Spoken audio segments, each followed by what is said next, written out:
রাসূলুল্লাহ সাল্লাল্লাহু আলাইহি ওয়াসাল্লাম কদরের রাতগুলোতে কি কি ইবাদত করতেন। আমি খুঁজে 5টা আমলের কথা পেয়েছি বিশেষভাবে। রাসূল সাল্লাল্লাহু আলাইহি ওয়াসাল্লাম বলেছেন, মান হুরিমা খায়রাহা ফাকাদ হুরিম, যে কদরের বরকত থেকে খায়ের থেকে বঞ্চিত হলো সে আসলেই বঞ্চিত। হি ইজ দ্য লুজার, সে হতভাগা, সে পোড়া কপাল, সে বঞ্চিত। লাস্ট 10 days অফ রমাদান খুব গুরুত্বপূর্ণ, সবচেয়ে the cream time of Ramadan. I repeat, এটা রমাদানের একেবারে মাহেন্দ্রক্ষণ। এই 10 দিনের যে কোনো 10 রাতের যে কোনো রাত কদর হয়ে যেতে পারে, বিশেষ করে অড নাইটস গুলো 21, 23, 25, 27 এবং 29, যে কোনো দিন হয়ে যেতে পারে কদর। সো বুদ্ধিমানের কাজ হচ্ছে আমরা যেন রমাদানের শেষ 10 রাতে লাগাতার একইভাবে একই স্পিডে আমরা যেন ইবাদত করি। কোনো রাতে বেশি করলাম, হয়তো 27-এর রাতে আমি খুব ভাব গাম্ভীর্য নিয়ে খুব আবেগ নিয়ে ইবাদত করলাম, কিন্তু হয়ে যেতে পারে যে এবছর কদর ছিল 25-এর রাত, হতে পারে না? পারে। তো আমরা তো মিস করে ফেললাম। তো আমরা যেন মিস না করি। বুদ্ধিমানের কাজ হবে সমানতালে ইবাদত করা, এবং এটা এত গুরুত্বপূর্ণ। রাসূল সাল্লাল্লাহু আলাইহি ওয়াসাল্লাম এত এমফাসাইজ করে কোনো রাতের কথা বলেনি। আরবি মাস অনুযায়ী 354টা রাতের মধ্যে সবচাইতে শ্রেষ্ঠ রাত, সবচাইতে শ্রেষ্ঠ রাত সূর্য ডোবার পর থেকে হাত্তা মাতলাইল ফাজর, ফজরের সূচনা লগ্ন পর্যন্ত শান্তিময় এ রাত, বরকতের এ রাত। রাসূল সাল্লাল্লাহু আলাইহি ওয়াসাল্লাম বলেছেন, মান হুরিমা খায়রাহা ফাকাদ হুরিম, যে কদরের বরকত থেকে খায়ের থেকে বঞ্চিত হলো সে আসলেই বঞ্চিত। হি ইজ দ্য লুজার, সে হতভাগা, সে পোড়া কপাল, সে বঞ্চিত। মান হুরিমা খায়রাহা ফাকাদ হুরিম, যে কদর পেল না সে হতভাগা। এখন আমরা কি হতভাগা হতে চাই? আমরা তো শুরুতে অনেক হোপফুল ছিলাম, এত এত ব্লেসিংস, এত এত বরকত, রহমতের ফলগু ধারায় আমরা প্লাবিত হচ্ছি রমাদানে। তা আমরা তো হতভাগা হতে চাই না। তা আমরা যেন এই শেষ 10 দিন এক তালে আন্তরিকতার সাথে ঈমান ও ইহতিসাবা আমরা যেন ইবাদত করি। সম্মানিত ভাই এবং বোনেরা, তাহলে আমরা সৌভাগ্যশীলদের অন্তর্ভুক্ত হতে চাই, হতভাগা হতে চাই না। আমরা এবার একটু শুনবো যে রাসূলুল্লাহ সাল্লাল্লাহু আলাইহি ওয়াসাল্লাম কদরের রাতগুলোতে কি কি ইবাদত করতেন। আমি খুঁজে 5টা আমলের কথা পেয়েছি বিশেষভাবে। কমন যে আমলগুলো সেগুলো তো ছিলই, বিশেষভাবে 5টা কাজ রাসূল সাল্লাল্লাহু আলাইহি ওয়াসাল্লাম এই কদরের রাতে করতেন। 1 নম্বর কাজ হচ্ছে তিনি সারা রাত জেগে ইবাদত করতেন এবং পরিবারের লোকদেরকে ঘুমোতে দিতেন না, উঠিয়ে দিতেন। বছরের অন্য কোনো সময়ে সারা রাত জেগে ইবাদত করার কোনো নজির রাসূল সাল্লাল্লাহু আলাইহি ওয়াসাল্লামের জীবনে ছিল না। সব রাতে ঘুমাতেন। আমি জোহর বারুতে একটা কনভেনশনে the daily routine of prophet সাল্লাল্লাহু আলাইহি ওয়াসাল্লাম একটা আলোচনা করেছিলাম, যেখানে রাসূল সাল্লাল্লাহু আলাইহি ওয়াসাল্লামের দৈনন্দিন জীবনের রুটিন আলোচনা করেছিলাম। সেখানে আমরা বলেছি যে রাসূল সাল্লাল্লাহু আলাইহি ওয়াসাল্লামের দৈনন্দিন অভ্যেস ছিল তিনি এশার পরেই তাড়াতাড়ি ঘুমিয়ে পড়তেন আর মিড নাইটে উঠতেন। রাসূল সাল্লাল্লাহু আলাইহি ওয়াসাল্লামের কর্মদিবস শুরু হতো মিড নাইটে। আমাদের তো সকালে আরো অনেক পরে শুরু হয়। রাসূল সাল্লাল্লাহু আলাইহি ওয়াসাল্লামের কর্মদিবস শুরু হতো বেসিক্যালি মিড নাইটে। এশার পরে কথাবার্তা না বলে আগে ঘুমোতে যেতেন, মিড নাইটে উঠতেন, কিন্তু ঘুমাতেন। ঘুম ছাড়া রাত কাটাতেন না। সারা বছরের এটা ছিল যে এশার পর পরে ঘুমোতে যেতেন, except the last 10 days of Ramadan. রমাদানের শেষ 10 রাতে রাসূল সাল্লাল্লাহু আলাইহি ওয়াসাল্লাম ঘুমাতেন না। এই 10 দিনের ব্যাপারেই পাওয়া যায় সারা রাত জেগে তিনি ইবাদত করতেন। আম্মা জান আয়েশা রাদিয়াল্লাহু তাআলা আনহা বলেন, ইযা দাখালাল আশরু আহিয়াল লাইলা ওয়া আইকাযা আহলা ওয়া জাদ্দা ওয়া শাদ্দাল মিজার। রমাদানের শেষ দশক যখন আসতো রাসূল সাল্লাল্লাহু আলাইহি ওয়াসাল্লাম সারা রাত জেগে ইবাদত করতেন।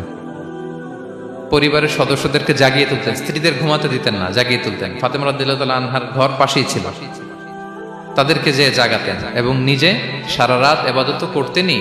জাদ্দা ওয়া শাদ্দাল মিজার, খুবই বলিষ্ঠভাবে, খুব মজবুত ভাবে কোমরে গামছা বেঁধে নামার একটা এক্সপ্রেশন এখানে দেওয়া হয়েছে। মিজার, ইজহার মানে হচ্ছে বাংলা করলে হয় লুঙ্গি। লুঙ্গি আমরা যখন খুব শক্ত কোনো কাজ করতে যাই তখন তারা কি করে, খুব টাইট করে লুঙ্গিটা বাঁধে। তার মানে বোঝানো হচ্ছে রাসূল সাল্লাল্লাহু আলাইহি ওয়াসাল্লাম কোমরে ভালো করে লুঙ্গি বেঁধে বা গামছা বেঁধে আটগাট বেঁধে নামতেন শেষ 10 দিনের জন্য। এই সময় তিনি মানে কাউকে কেমন যেন চিনতেন না, সবসময় ইবাদতে মগ্ন থাকতেন। এটা আমরা করতে পারি যে শেষ 10 দিনে আমরা একটা স্পেশাল প্ল্যান করতে পারি যে আমরা আমাদের সর্বোচ্চটুকু উজাড় করে দিয়ে লাস্ট 10 days অফ রমাদানের এই বরকত আমরা হাসিল করব, এটা যেন আমাদের মিস না হয়। তাহলে এটা আমরা একটা পেলাম। 2 নাম্বার হচ্ছে ইতিকাফ করা। রাসূলুল্লাহ সাল্লাল্লাহু আলাইহি ওয়াসাল্লাম রমাদানের শেষ 10 দিন ইতিকাফ করতেন। আমাদের আয়েশা রাদিয়াল্লাহু তাআলা আনহা বলেন, কানা ইয়াতাকিফুল আশরাল আওয়াখির মিন রমাদান। রমাদানের শেষ দশকে তিনি ইতিকাফ করতেন হাত্তা তাওয়াফাহুল্লাহ, ওনার ইন্তেকালের আগ পর্যন্ত এই অভ্যাসটাই তিনি জারি রেখেছেন। সুম্মা আতাকাফা আজওয়াজুহু মিন বাদে, তারপরে ওনার স্ত্রীরা ইতিকাফ করেছেন। আরেক বর্ণনায় এসেছে ইয়াতাকিফু কুল্লা রমাদান 10 আইয়াম, প্রতি রমাদানে তিনি 10 দিন এতেকাফ করেছেন, কিন্তু যেই বছর তিনি ইন্তেকাল করবেন সে বছর তিনি 20 দিন এতেকাফ করেছিলেন। প্রতি রমাদানে 10 দিন, আর যে বছর ইন্তেকাল করবেন সে বছর কয় দিন? 20 দিন তিনি এতেকাফ করেছিলেন মসজিদে নববীতে।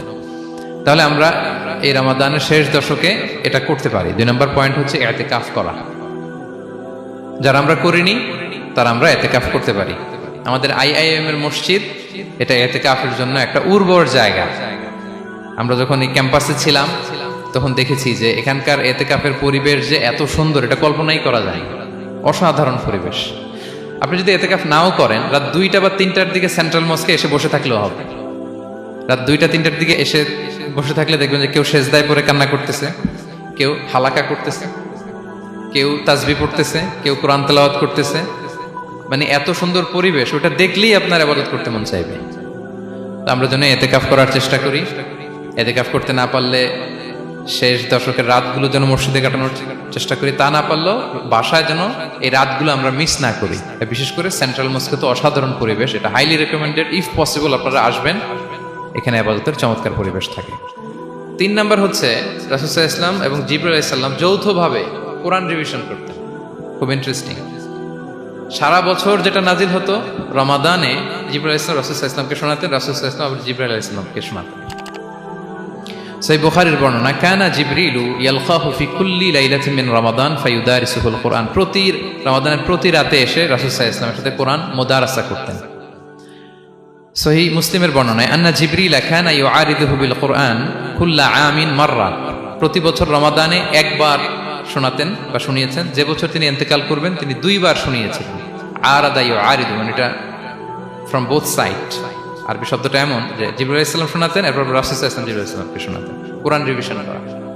তো এই শেষ দশকের রাতগুলোতে আমরা যেন বেশি বেশি কোরআন পড়ি। কোরআন তেলাওয়াত, কোরআনিক রিসাইটেশন হতে পারে, কোরআনের অর্থ পড়া হতে পারে, তাদাব্বুরে কোরআন হতে পারে, কোরআনের হালাকায় জয়েন করা হতে পারে। ইন ইটস এনি ফর্ম আমরা যেন কোরআনের সাথে অ্যাটাচমেন্টটা বাড়াই লাস্ট 10 days অফ রমাদানে। 4 নাম্বার, কিয়ামুল লাইল করা। রাসূল সাল্লাল্লাহু আলাইহি ওয়াসাল্লাম কিয়ামুল লাইল করতেন, এবং কিয়ামুল লাইল শব্দটাকে রাসূল সাল্লাল্লাহু আলাইহি ওয়াসাল্লাম কদরের সাথে জুড়ে দিয়েছেন। সহিহ বুখারীর বর্ণনায় তিনি বলেছেন, মান কামা লাইলাতাল কদরি ঈমানা ওয়া ইহতিসাবা গুফিরা লাহু মা তাকদ্দামা মিন যামবি। কদরের রাতে যে কিয়ামুল লাইল করে বিশ্বাস নিয়ে এবং নাজাতের প্রত্যাশা নিয়ে, তার পূর্বের সমস্ত গুনাহ আল্লাহ তাআলা ক্ষমা করে দিবেন। তাহলে কিয়ামুল লাইলটা রাসূল সাল্লাল্লাহু আলাইহি ওয়াসাল্লাম বিশেষভাবে কদরের রাতের সাথে সম্পৃক্ত করেছেন। আমরা যেন প্রতি রাতে কিয়ামুল লাইল করি, লম্বা সময় যেন দাঁড়িয়ে থাকি, লম্বা সময় কোরআনিক রিসাইটেশন করি দাঁড়িয়ে থেকে, লম্বা সময় রুকু, লম্বা সময় সিজদা, স্পেশালি সিজদা। আকরাবু মা ইয়াকুনুল আবদু মির রাব্বিহি ওয়া হুয়া সাজিদ ফাআকসিরু ফিহি দুআ। বান্দা যখন সিজদায় থাকে আল্লাহ সবচেয়ে কাছে থাকে। তো আমরা তো আল্লাহর সবচেয়ে কাছে যেতে চাই এই ক্রিম টাইমটাতে, কি বলেন? আমরা যেন লম্বা সময় সিজদাতে থাকি। কিন্তু আমাদের অনেকের যেটা হয়, নামাজে তাড়াহুড়ো, অনেকের সব ব্যস্ততা যখন নামাজে দাঁড়াই এরকম হয়ে যায়। রাসূল সাল্লাল্লাহু আলাইহি ওয়াসাল্লামের সালাত যদি আমরা খেয়াল করি, বিশেষ করে কিয়ামুল লাইলে এত যে সুন্দর ছিল। আম্মাজান আয়েশা রাদিয়াল্লাহু তাআলা আনহাকে জিজ্ঞেস করা হয়েছিল যে, হে আম্মাজান, রাসূল সাল্লাল্লাহু আলাইহি ওয়াসাল্লামের কিয়ামুল লাইল কেমন ছিল, কিভাবে কিয়ামুল লাইল করতেন? আম্মাজান আয়েশা, দেখেন ওনার এক্সপ্রেশনটা কত সুন্দর। তিনি বলেছেন, ফালা তাসআল আন হুসনিহিন্না ওয়া তুলিহিন্না। রাসূল সাল্লাল্লাহু আলাইহি ওয়াসাল্লামের কিয়াম যে কত সুন্দর ছিল, কত লম্বা ছিল, আমায় জিজ্ঞেস করো না, আমি বলতে পারবো না। আমরা অনেক সময় যখন খুব বেশি চমৎকার কিছু হয় তো আমরা কি বলি, ভাই এত সুন্দর ছিল, আমি বোঝাতে পারবো না। এরকম বলি না যে এত অসাধারণ, আমি বলে বোঝাতে পারবো না। বাংলাতেও কিন্তু আমরা বলি এত চমৎকার, বলে বোঝাতে পারবো না, শব্দের বুননে, ভাষার বুননে আমি ফুটিয়ে তুলতে পারবো না। আম্মাজান আয়েশা এটাই বলেছিলেন, ফালা তাসআল আন হুসনিহিন্না ওয়া তুলিহিন্না। রাসূল সাল্লাল্লাহু আলাইহি ওয়াসাল্লামের রাতের নামাজ কিয়ামুল লাইল যে কত সুন্দর ছিল, কত দীর্ঘ ছিল, লম্বা ছিল, আমায় জিজ্ঞেস করো না, আমি বলে বোঝাতে পারবো না। সুবহানাল্লাহি ওয়া বিহামদিহি। আমরা যেন লম্বা সময় কিয়ামুল লাইল করি। আম্মাজান আয়েশা রাদিয়াল্লাহু তাআলা আনহা আরো বলেন, কানা ইয়াকুমু মিনাল লাইলি হাত্তা তাতাফাত্তারা কদামা।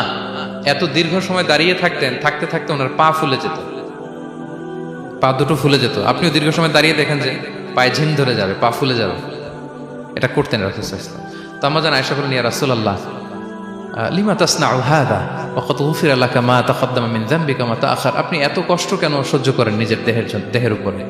আপনার তো আগের পরের সব গুনাহ মাফ। আদতে তো রাসূল সাল্লাল্লাহু আলাইহি ওয়াসাল্লামের গুনাহই নেই, তিনি নিষ্পাপ। এত কষ্ট কেন করেন? আপনার আগের পরের সবই তো মাফ করে দেয়া হয়েছে, কেন করেন?